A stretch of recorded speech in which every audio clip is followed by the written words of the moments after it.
Hello my dear friends, नमस्कार। कैसे हो सभी? उम्मीद करते हैं बहुत ही अच्छे होंगे, स्वस्थ होंगे, शानदार होंगे और आप अपनी तैयारी भी बेहतर तरीके से कर रहे होंगे। दोस्तों, आप सभी का हार्दिक स्वागत है हमारी आज की इस क्लास में।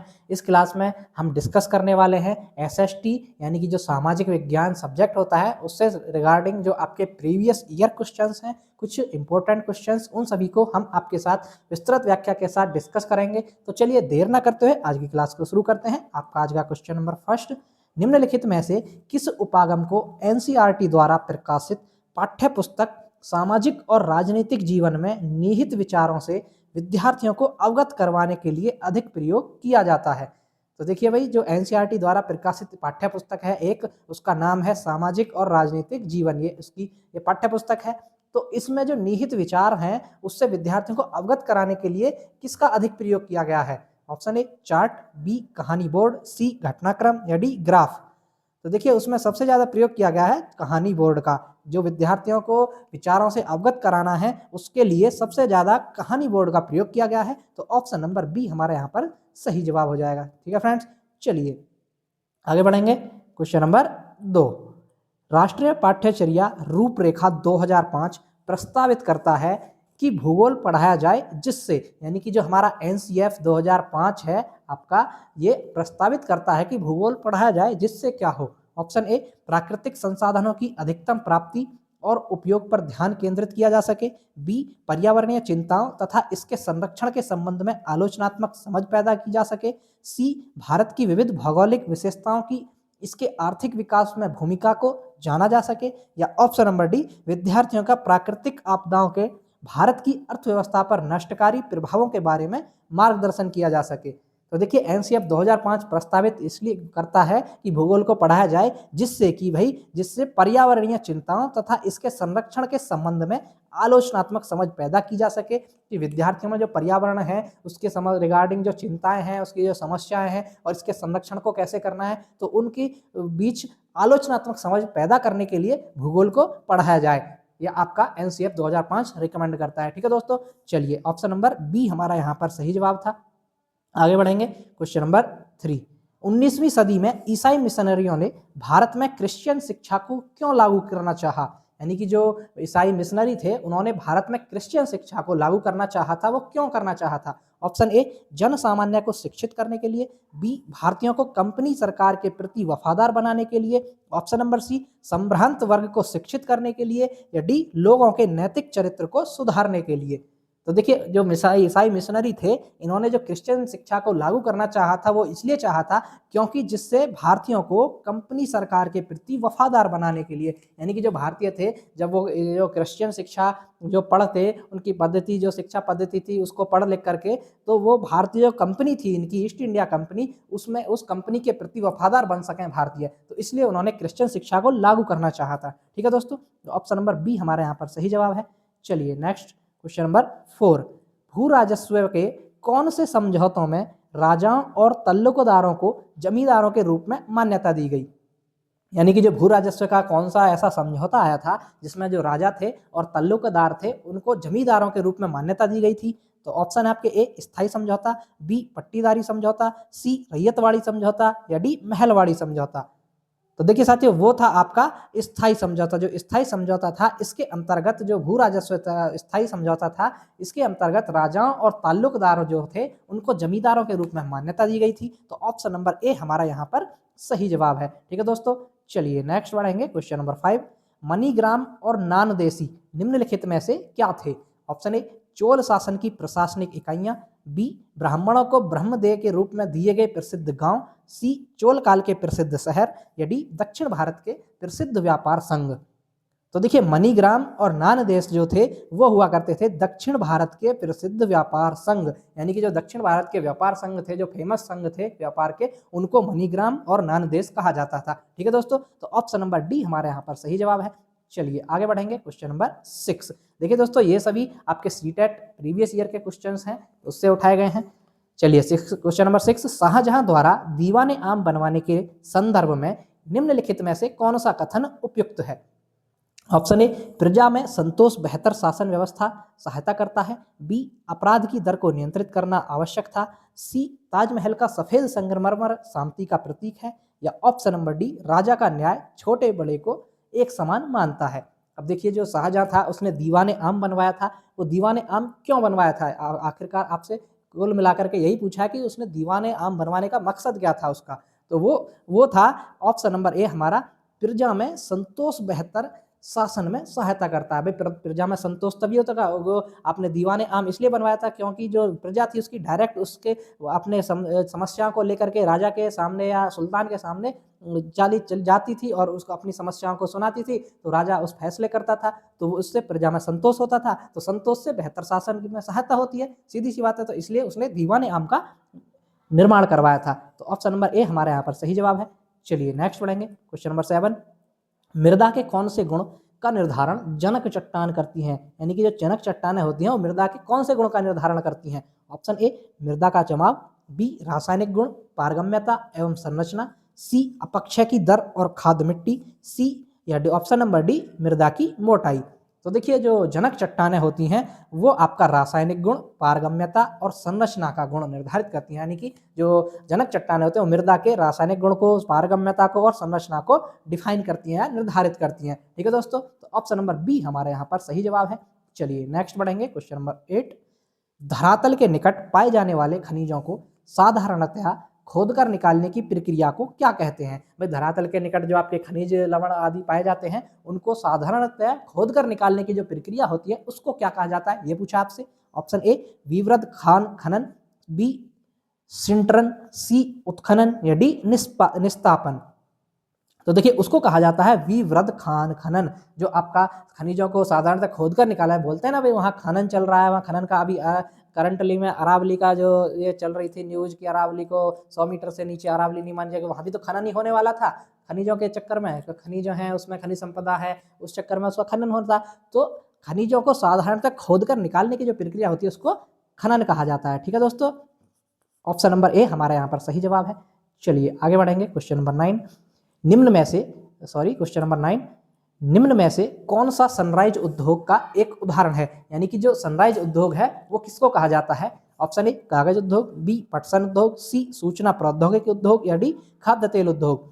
तो देखिए, सनराइज उद्योग जो है उसका एक उदाहरण होगा आपका सूचना प्रौद्योगिकी उद्योग, यानी आईटी जो सेक्टर होता है आपका, वो आपका सनराइज उद्योग का एक उदाहरण होता है। तो ऑप्शन नंबर सी हमारे यहाँ पर सही जवाब है। चलिए नेक्स्ट बढ़ेंगे क्वेश्चन नंबर 10। निम्नलिखित में से किस क्षेत्र को विश्व का फलोद्यान कहते हैं? भाई विश्व का फलोद्यान किसे कहा जाता है? ऑप्शन है आपके ए, भूमध्य सागरीय क्षेत्र, बी, ऑस्ट्रेलिया में क्वींसलैंड, सी, दक्षिण अफ्रीका का ऑरेंज क्षेत्र या डी, का भारत की कश्मीर घाटी। तो देखिए भाई, विश्व का फलोद्यान कहा जाता है आपका भूमध्य सागरीय क्षेत्र। जो आपकी भूमध्य सागर है उसके आसपास का जो क्षेत्र है वो विश्व का फलोद्यान कहा जाता है। तो ऑप्शन नंबर ए हमारा यहाँ पर करेक्ट आंसर है। ठीक है, चलिए आगे बढ़ेंगे क्वेश्चन नंबर 11। निम्नलिखित में से कौन जहाजों के नौकायन में सहायता करता है? अब जो भाई जहाजों के नौकायन जो होते हैं उसमें सहायता कौन करता है? ऑप्शन ए, ऐसे क्षेत्र जहां गर्म धाराएं और शीत धाराएं मिलती हैं, बी, समुद्री धाराओं का क्षेत्र, सी, उच्च ज्वारीय क्षेत्र या डी, कम ज्वारीय क्षेत्र। तो देखिए, जो जहाजों के नौकायन में सहायता करता है वो है आपका उच्च ज्वारीय क्षेत्र। जो आपका उच्च ज्वारीय क्षेत्र होता है वो समुद्रों के या जहाजों के नौकायन में सहायता करता है। तो ऑप्शन नंबर सी हमारा यहाँ पर सही जवाब है। चलिए आगे बढ़ेंगे क्वेश्चन नंबर 12। पृथ्वी पर प्रेषित रेडियो तरंगों को वापस पृथ्वी पर कौन परिवर्तित करता है? देखिए भाई, आप जो रेडियो तरंगें होती हैं वो पृथ्वी से प्रेषित हुई, ऊपर की ओर गई यहाँ से, तो आपसे ये पूछा है कि जो पृथ्वी से प्रेषित तो हुई लेकिन वापस कौन परावर्तित करता है? वापस भी तो आती है, वापस परावर्तित कौन करता है? ऑप्शन है आपके ए, समताप मंडल, बी, तापमंडल, सी, बाह्य मंडल या डी, मध्य मंडल। तो देखिए, यहाँ पर आपका जो करता है वो है आपका तापमंडल। जो आपका तापमंडल है वो इन रेडियो तरंगों को परावर्तित करता है। भाई यहाँ पर मान लीजिए, यहाँ पर है आपका तापमंडल, है ना, और जैसे यहाँ से पृथ्वी से ये आपकी रेडियो तरंगें प्रेषित हुई या गई ऊपर, और उसके तापमंडल में पहुंचने के बाद ही जो तापमंडल है उनको वापस रेडियो पृथ्वी पर परावर्तित कर देता है। ठीक है फ्रेंड्स, तो ऑप्शन नंबर बी हमारे यहाँ पर सही जवाब है। चलिए आगे बढ़ेंगे क्वेश्चन नंबर 13। पर्यावरण में संतुलन बिगड़ जाता है यदि ऑप्शन ए, जंगली जानवरों का विवेकहीन शिकार किया जाना निषेध हो, बी, निर्वनीकरण तथा भू अपरदन चलता रहे, सी, प्रजातियों की सापेक्ष संख्या के साथ छेड़छाड़ ना की जाए, या ऑप्शन नंबर डी, मानवीय गतिविधियां प्राकृतिक पर्यावास को संरक्षित करती रहें। तो देखिए भाई पर्यावरणीय संतुलन बिगड़ जाता है। पर्यावरण संतुलन कब बिगड़ता है भाई? तब बिगड़ता है जब निर्वनीकरण और भू अपरदन चलता रहे। भाई निर्वनीकरण और आपका जो भू अपरदन है, मृदा अपरदन है, वो चलता रहेगा तो वहाँ से पर्यावरण जो संतुलन है वो बिगड़ेगा, बिल्कुल बिगड़ेगा। तो ऑप्शन नंबर बी हमारे यहाँ पर सही जवाब हो जाएगा। चलिए आगे बढ़ेंगे। क्वेश्चन नंबर 14, निम्नलिखित में से कौन सा विकल्प पोषणीय विकास का सिद्धांत नहीं है? ऑप्शन ए, पर्यावरण के प्रति व्यक्तिगत रवैये और व्यवहार में परिवर्तन, बी, मानव जीवन की गुणवत्ता में बढ़ोतरी, सी, प्राकृतिक संसाधनों का अधिकतम उपयोग, या ऑप्शन नंबर डी, जीवन के प्रत्येक प्रकार का सम्मान और उसके देखभाल। तो देखिए विकल्प पोषणीय विकास का सिद्धांत नहीं है, वो नहीं होगा आपका ऑप्शन नंबर सी, प्राकृतिक संसाधनों का अधिकतम उपयोग।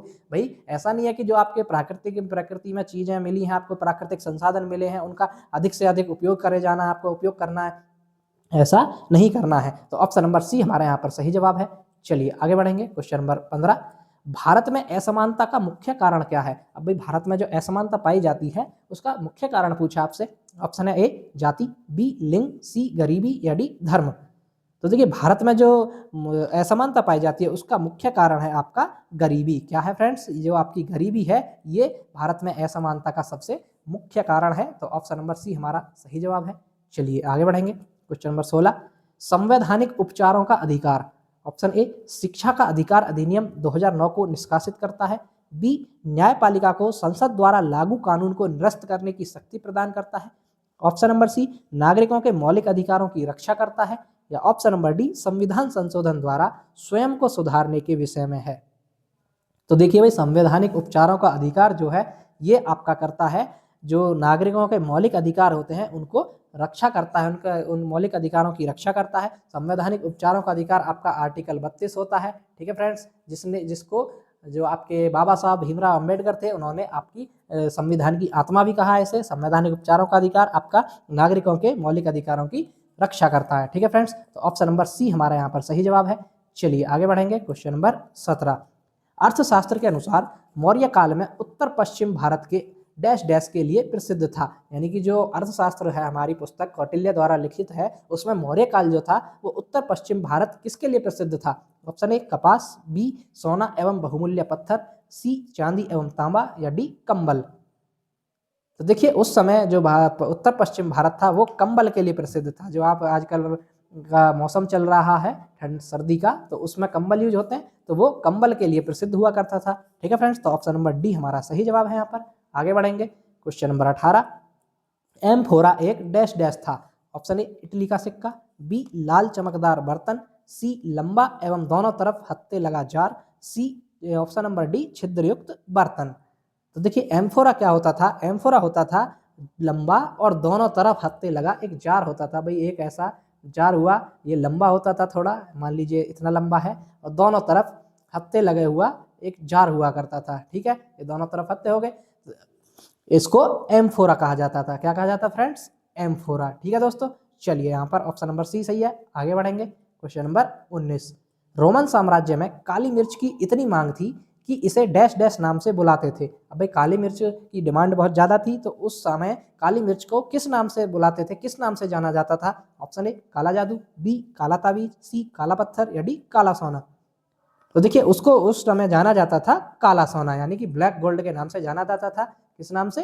काला सोना। ठीक है फ्रेंड्स, यहाँ पर ऑप्शन नंबर डी हमारा सही जवाब है। चलिए आगे बढ़ेंगे। क्वेश्चन नंबर 20, राष्ट्रीय शिक्षा नीति 1986 में निम्न में से किसके लिए एकीकृत कार्यक्रम विकसित करने का सुझाव दिया गया था? ऑप्शन ए, विकलांग बच्चों के नियमित स्कूलों में पढ़ने के लिए, बी, विकलांग बच्चों के विशेष स्कूलों में पढ़ने के लिए, सी, लड़के और लड़कियों की सहशिक्षा के लिए, या डी, मानसिक रूप से विकलांगों के शिक्षा के लिए।